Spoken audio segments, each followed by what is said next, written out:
الحمد لله نحمده ونستعينه ونستغفره ونؤمن به ونتوكل عليه ونعوذ بالله من شرور أنفسنا ومن سيئات أعمالنا من يهده الله فلا هادي له ومن يضلله فلا مضل له ونشهد أن لا إله إلا الله وحده لا شريك له وأشهد أن محمدا عبده ورسوله أما بعد فأعوذ بالله من الشيطان الرجيم بسم الله الرحمن الرحيم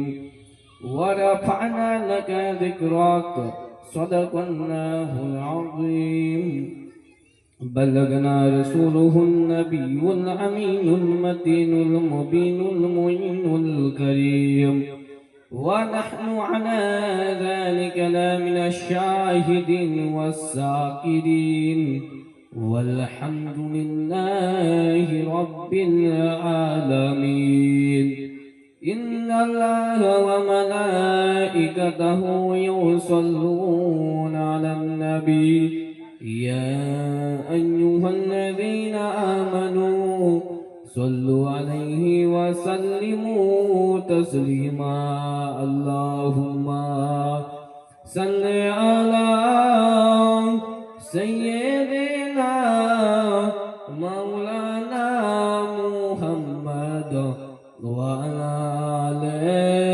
سيدنا مولانا محمد صلى الله تعالى عليه وسلم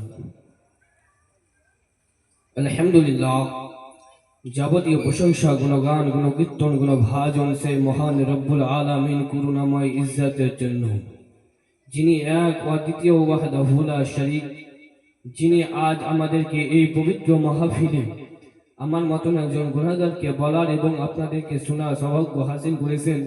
তিনার দরবারে আমরা সকলে মিলে ভক্তি ভরে প্রাণ খুলি শুকরিয়া জ্ঞাপন করি, সকলে পড়ি আলহামদুলিল্লাহি রাব্বিল আলামিন।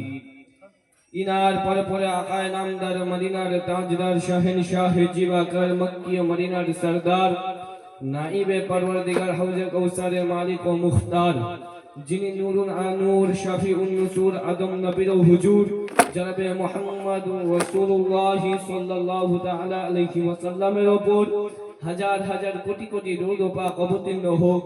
সকলে পড়ি আল্লাহুম্মা আমিন। পবিত্র কালামুল্লাহ শরীফ হইতে একটি মাশহুর ও মারুফ আয়াতে কারিমা তেলাওয়াত করেছি। আমার আল্লাহ রাব্বুল আলামিন বললেন ওয়ারাফা'না লাকা যিকরাক। আমার আল্লাহ রাব্বুল আলামিন পবিত্র কালামুল্লাহ শরীফের মধ্যে জানিয়ে দিলেন, হে আমার মাহবুব, হে আমার হাবিব, আমি আপনার জিকিরকে, আমি আপনার সম্মানকে বুলন্দ করেছি, উঁচা করেছি। এ মুসলমান, আমার আপনার নবী মুস্তাফা, আমার নবী কি বলে, আমার আল্লাহ তাআলা আমার নবী মুস্তাফার সম্মানকে উঁচা করেছেন। পৃথিবীর কারো ক্ষমতা নাই যে আমার নবী মুস্তাফার সম্মানকে ছোট করবে। এ বিরাদানে মিল্লাত ইসলামিয়া, আমার আপনার নবী মুস্তাফার সম্মান সব সময় উঁচা, সব সময় উঁচা বুলন্দ ও মারতাবা ওয়ালা আমার নবী মুস্তাফা। বিরাদানে মিল্লাত ইসলামিয়া, আমার নবীর চাচা হযরতে আমির হামজা রাদিয়াল্লাহু তাআলা আনহু, তিনি যেন কলমা পড়ে মুসলমান হয়েছিলেন। হযরতে আমির হামজা রাদিয়াল্লাহু তাআলা আনহু, তিনি যেন শিকার করতে বড় ভালোবাসতেন। তিনি যেন জঙ্গলে যেতেন শিকার করার জন্য, আবার সকালবেলা তিনি বেরিয়ে যেতেন। যখন সন্ধ্যা লেগে যেত, সন্ধ্যার দিকে হযরতে আমির হামজা রাদিয়াল্লাহু তাআলা আনহু যেন বাড়ি ফিরে আসতেন। বাড়ি ফেরার পরে হযরতে আমির হামজা তিনি যেন বাবা ওই খানা কাবা তাওয়াফ করতেন আর কুরাইশদের মজলিসে কিছুক্ষণ তিনি বসতেন।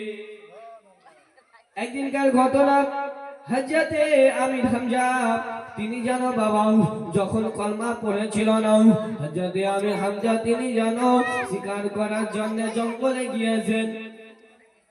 জঙ্গলে গিয়েছেন শিকার করার জন্য। একদিন পার হয়ে গেল, 2 দিন পার হয়ে গেল, 3 দিন পার হয়ে যায়, শিকার পাওয়া গেল না। যখন শিকার পাওয়া গেল না, হযরতে আমির হামজা তিনি যেন নিয়ত করে নিলেন যে আমি যখন শিকার পাওয়া যায় না, আমি আর এই জঙ্গলে থাকবো না, আমি যেন বাড়ির দিকে ফিরে যাব, আমি যেন মক্কা চলে যাব। হযরতে আমির হামজা তিনি যেন নিয়ত করে নিয়েছেন বাড়ির দিকে রওনা হবে। এমন টাইমে যেন হযরতে আমির হামজার সামনে দিয়েও যেন একটা হরিণ যেন চলে গেল। হরিণ যখনই চলে যায়, হযরতে আমির হামজা আর দেরি করলো না, বরং ওই হরিণের দিকে যেন বাবা ঘোড়া দৌড়ে দিল। আর যেমনি ঘোড়া দৌড়ে দিয়েছে, হযরতে আমির হামজা তিনি যেন তীর নিশানা করে নিয়েছে, তীর নিশানা করে নিয়েছে, হরিণকে যেন তীর মেরে দেবে। এমন টাইমে যেন ওই হরিণটা যেন কি বলে আমির হামজার দিকে ঘুরে গেল।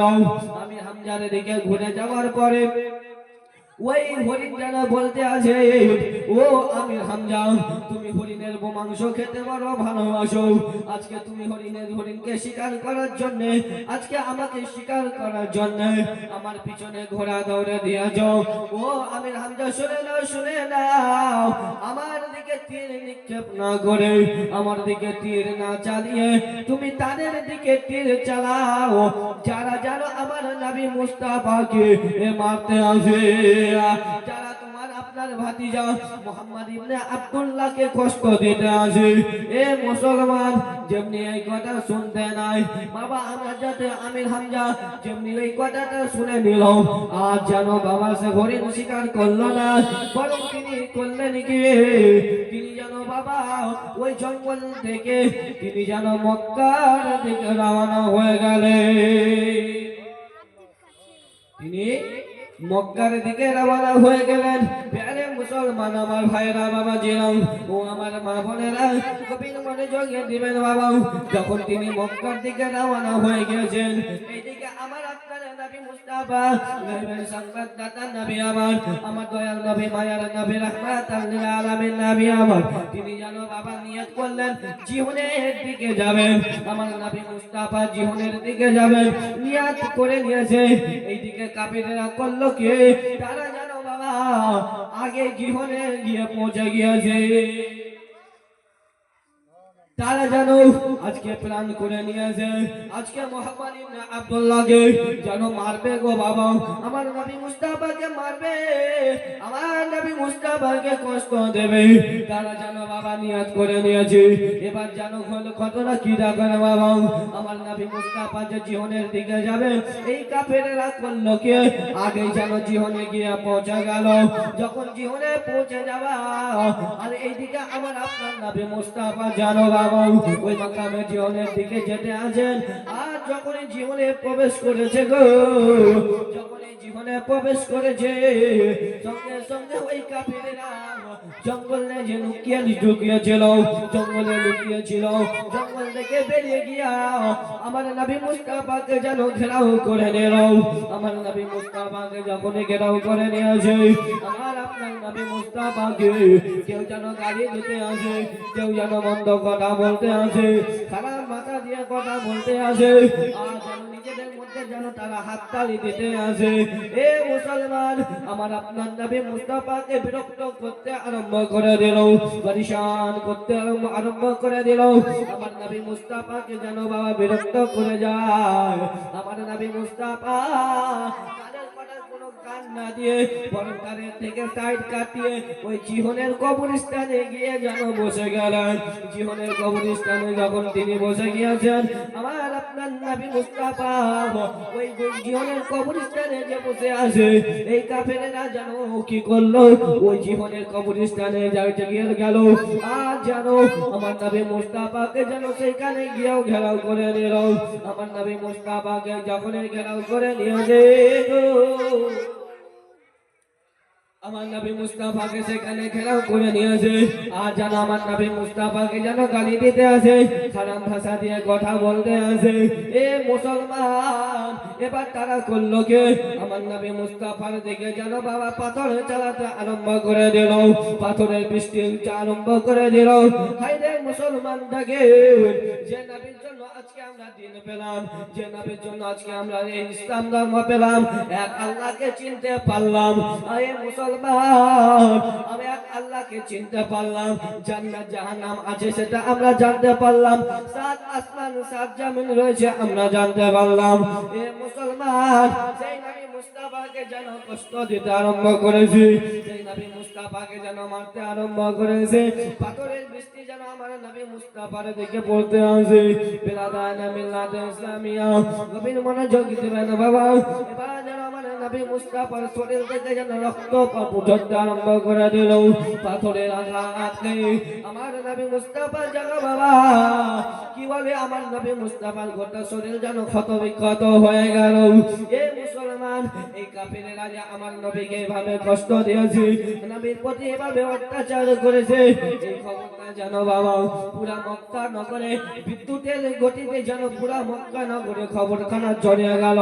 আর যখনই খবরখানা ছড়িয়ে গিয়েছে গো, যখনই খবরখানা ছড়িয়ে গিয়েছে, গোটা মক্কা নগরের লোকেরা যেন হাই হাই করতে আসে। আজকে কুরাইশি ঘরানার মধ্যে আজকে মুহাম্মদ ইবনে আব্দুল্লাহকে সেই কাফিরেরা সেই কুলাঙ্গারেরা যেন এভাবে মেরেছে গো, এভাবে যেন অত্যাচার করেছে, এভাবে পাথরের বৃষ্টি বর্ষণ করেছে, গোটা মক্কা নগরে যেন খবরখানা ছড়িয়ে গিয়েছে। এমন অবস্থায় জানো বাবা হযরতে আমির হামজা তখনও তিনি কলমা পড়েনি, বরং হযরতে আমির হামজা সেই টাইমে করলো কি জানো বাবা, মক্কা নগরে প্রবেশ করতে আসে। বিরাদানে মিল্লাতে ইসলামিয়া, এবার কাকে না বাবা, হযরতে আমির হামজা যখন মক্কা নগরে প্রবেশ করতে আসে গো, অবস্থায় জানো বাবা আব্দুল্লাহ বিন জুলআনের একটা বাবা লন্ডে ছিল, একটা বাড়ি ছিল, সেই বাড়ির নজর যেন আমির হামজার দিকে পড়ে গেল। সেই বাড়ি যেন দাঁড়িয়ে দিয়ে বলতে আছে, আমির হামজা তুমি শিকার করার জন্য তুমি গিয়েছিলে জঙ্গলে, 3 দিন হয়ে গেল, তুমি আজকে 3 দিন পর যেন তুমি ফিরে আসছো মক্কা নগরে। ও আমির হামজা, তোমার কাছে কি খবর আছে? তোমার কাছে কি খবর আছে? পরে তুই কি বলে, শিকার করার বড় আশা, বড় ইচ্ছা তোমার, তোমার মুখে কি ঘটনা ঘটেছে, তোমার কাছে কি খবর আছে? আজকে হাসিমি খানাতে কি ঘটনা ঘটেছে, তোমার কাছে কি খবর আছে? আজকে কুরাইশ বংশে কি ঘটনা ঘটেছে, তোমার কাছে কি খবর আছে?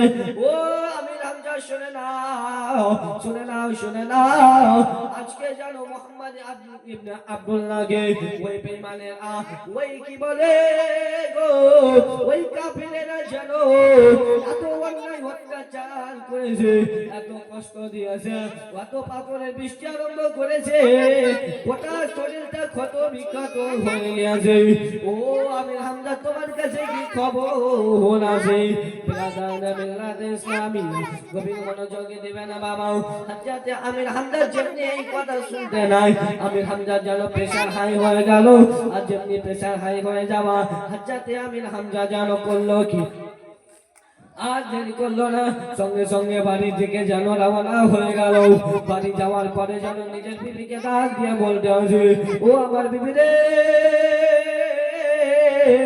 খাবার জন্য কিছু দাও, আমাকে খাবার দাও, খাবার দাও। বিরাদানে মিল্লাতে ইসলামিয়া, দেখুন মুসলমান,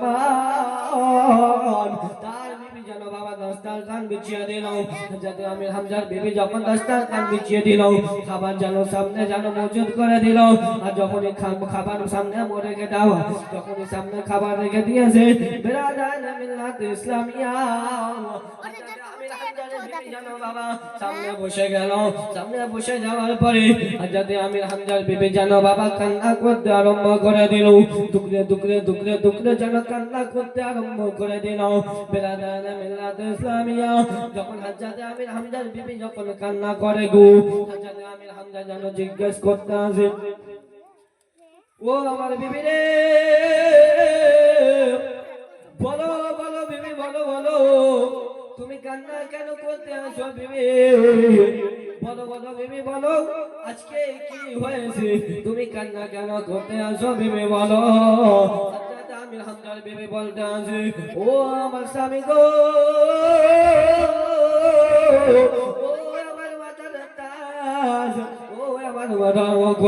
আজকে আপনি ছিলেন না এবারে মক্কা নগরে, আপনি ছিলেন না, আপনি গিয়েছিলেন শিকার করার উদ্দেশ্যে জঙ্গলে।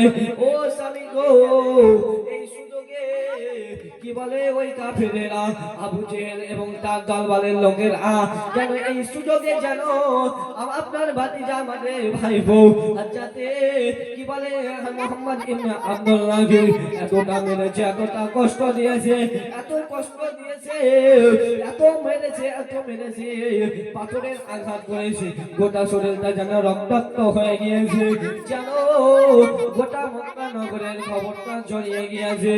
যাতে আমির হামজা জানো বাবা এই কথা শোনার পরে আরো জানো বাবা আগুন লেগে আগুন, যাতে আমির হামজা জানো বলতে আছে, বলো বলো বলো বলো, ওই টাইমে আবু তালেব কোথায় ছিল? বলতে আছে আবু তালেব তো বাড়িতে নাই, তিনি তো কামের জন্য, কিছু কাজের জন্য মক্কার বাইরে গিয়েছে, তিনি তো বাড়িতে ছিলেন না। বলতে আছে বলো বলো, আবু তালেব ছিল না স্যার নাই মানলাম, বলো বলো আবুল আহাব কি বাড়িতে ছিল না? আবুল আহাব কোথায় ছিল? বলতে আছে আবুল আহাব তো চিল্লে চিল্লে চেঁচিয়ে চেঁচিয়ে বলতে ছিল, মারো মারো, আরো বেশি করে মারো, হ্যাঁ এটাই সেই বড় জাদুঘর। বিরাদান মিল্লাত ইসলামিয়া আমার নবী মুস্তাফাকে যেন বাবা জাদুঘর বলে দিল, আমার নবী মুস্তাফাকে জাদুঘর বলে দিয়েছে, কিন্তু না মুসলমান না, আমার নবী মুস্তাফা জাদুঘর নয়, জাদুঘর নয়। বিরাদান মিল্লাত ইসলামিয়া হযরত আমির হামজা যেন আবার জিজ্ঞেস করতে আছে, বলো বলো, ওই টাইমে কি আব্বাস বাড়িতে ছিল না? বলতে আছে আব্বাস বাড়িতে ছিল, সেই জায়গাতে ঝামেলা চলতেছিল, সেই জায়গাতে বলতেছিল রহম করো রহম করো, এই এতিমের প্রতি রহম করো, তোমরা এই এতিমকে এভাবে কষ্ট দিও না, এভাবে অত্যাচার করিও না, এভাবে দুঃখ দিও না, এভাবে কষ্ট দিও না। কিন্তু কে শুনে কার কথা? হযরত আমির হামজা কি বল, হযরত আব্বাসের কথা, আব্বাসের কথায় কেউ যেন কান দেয়নি। বেরাদান মিল্লাত ইসলামিয়া এই আমার ভাইরা বাবাজিরাও, ও আমার মা বোনেরা, বেরাদান আব্বাসের কথায় যেন কেউ কান দেয় না। এ মুসলমান, আবু তার কি বলে, হযরত আমির হামজা যেন আরো থেকে আগুন হয়ে গেল, দস্তার খান থেকে উঠে গেল, আর যেন বলে ফেললো আমি হারাম করলাম, হারাম করলাম, ও খাওয়া পিয়া আমি হারাম করলাম, অতক্ষণ পর্যন্ত আমি খাবার খাবো না, যতক্ষণ পর্যন্ত এই বেঈমানদেরকে মেরে আমি যেন বদলা না উঠিয়েছি, ততক্ষণ পর্যন্ত আমি খাবার খাবো না, যতক্ষণ পর্যন্ত আমি এর বদলা না উঠিয়েছি। যাতে আমির হামজা জানা বাবা বাড়ি থেকে বেরিয়ে গেল, আর বাড়ি থেকে বেরিয়ে যাওয়ার পরে যেন খবর নিল, বলো বলো আমার ভাতিজা আমার ভাইপো কোথায় গেছে বলো। খবর নেওয়ার পরে জানতে পারলো এই টাইমে নবী মুস্তাফা, এই টাইমে মুহাম্মদ ইবনে আব্দুল্লাহ দয়াল নবী মায়ের নবী আমার যেন মসজিদে হারাম শরীফের মধ্যে রয়েছে। সঙ্গে সঙ্গে করলো কি বাবা, হযরত আমির হামজা যে তিনি জানো বাবা ওই মসজিদে হারামে চলে গেল। মসজিদে হারামে যাওয়ার পরে দেখতে আছে হাজিয়ে ইসলাম, সেই পানি ইসলাম দয়াল নবী মায়ার নবীজি যেন কাবা শরীফের দিকে সাজদায় নত হয়ে আছে। আমার ভাইরা বাবাজিরা গো, ও আমার মা বোনেরা, গভীর মনোযোগ দেবেন। আমার নবী মুস্তাফা সেজদায় পড়ে আছে, উম্মতি উম্মতি বলে ফরিয়াদ করতে আছে, রাব্বি উম্মতি বলে কান্না করতে আছে। নবী মুস্তাফার কাছে জানা বাবা গেল, আর যারা বলতে আছেন ভাতিজা, বলো ভাতিজা তোমাকে এইভাবে কে কষ্ট দিয়েছে, এইভাবে কে অন্যায় অত্যাচার করেছে ভাতিজা? আমি বাড়িতে ছিলাম না, এই সুযোগে ওই বেঈমানেরা তোমাকে যেন এইভাবে মেরেছে। ও ভাতিজা বলো বলো, ও ভাতিজা বলো বলো, তাদের সঙ্গে আর কে কে ছিল ভাতিজা নামটি বলো। কিন্তু বাবা দেখে আমার নবী মুস্তাফা কোন আওয়াজ করে না, নবী মুস্তাফা কোন সারা করে না, আমার নবী মুস্তাফা কোন জবাব দেয় না। আমি রামজা বলতে যাও ভাতিজা, আমি বাড়িতে ছিলাম না, তোমাকে এইভাবে যেন পাথরের আঘাত করেছে ভাতিজা, এইভাবে তোমাকে কষ্ট দিয়েছে ভাতিজা। তুমি শুধু নাম তুই একবার বলো, নাম তুই একবার বলো। কিন্তু বাবা আমার নবী মুস্তাফা কোনো জবাব দেয় না। আমার নবী মুস্তাফা যখন কোনো জবাব দেয় না, আমি হামজা যেন নিজে থেকে যেন বলে উঠলো, কার এত বড় হিম্মত, কার এত বড় স্পর্ধা যে আমার ভাতিজাকে এইভাবে অন্যায় অত্যাচার করেছে, এইভাবে কষ্ট দিয়েছে, পাথরের বৃষ্টি বর্ষণ করেছে। কার এত বড় ক্ষমতা, কার এত বড় সাহস যে আমার এই ভাতিজাকে এভাবে যেন কষ্ট দেয়? এ মুসলমানরা কেন বাবা, যাতে আমি হামজা যখন এইভাবে বলা উঠলো, তখন যেন মুসলমান যেন মুস্তাফা যেন বলতে আছেন, যান চাচা যান, আপনার কাজ করেন চাচা, আমাকে আমার কাজ করতে দিন। ইয়েতিমের কোনো বাপ না কোনো বাপ আছে, না কোনো মা, ইয়েতিমের না কোনো চাচা আছে, না কোনো আত্মীয় স্বজন। ও চাচা, ইয়েতিমের শুধু একমাত্র আল্লাহ তাআলা আছে। যান চাচা, আপনি আপনার কাজ করেন যান। বেরাদার যেমনি বাবা এই কথা বলতে না, বেরাদার মিল্লাত ইসলামিয়া আমির হামজা যারা বলতে আছেন, যাও ভাতিজা, যারা তোমাকে এইভাবে মেরেছে ভাতিজা, যারা তোমাকে এইভাবে অন্যায় অত্যাচার করেছে, পাথরের বৃষ্টি বর্ষণ করেছে, ও ভাতিজা আমি আমির হামজা বলে দিলাম, যতক্ষণ পর্যন্ত আমি এর বদলা না নিব, আমি ততক্ষণ পর্যন্ত খাওয়া পিয়া হারাম করেছে, আমি খাবার খাবো না। ও ভাতিজা আমি যেন খাবার খাবো না, আমি যেন এর বদলা খানায় আমি উঠাইব। মুসলমান দেখেন বাবা, বিরাদান মিল্লাত ইসলামিয়া, এই কথা বলে যেন বাবা আমির হামজা যেন বাবা চলে গেল। যেমনি যেতে না আমির হামজা যেন ওই মজলিসে কাফির দেশে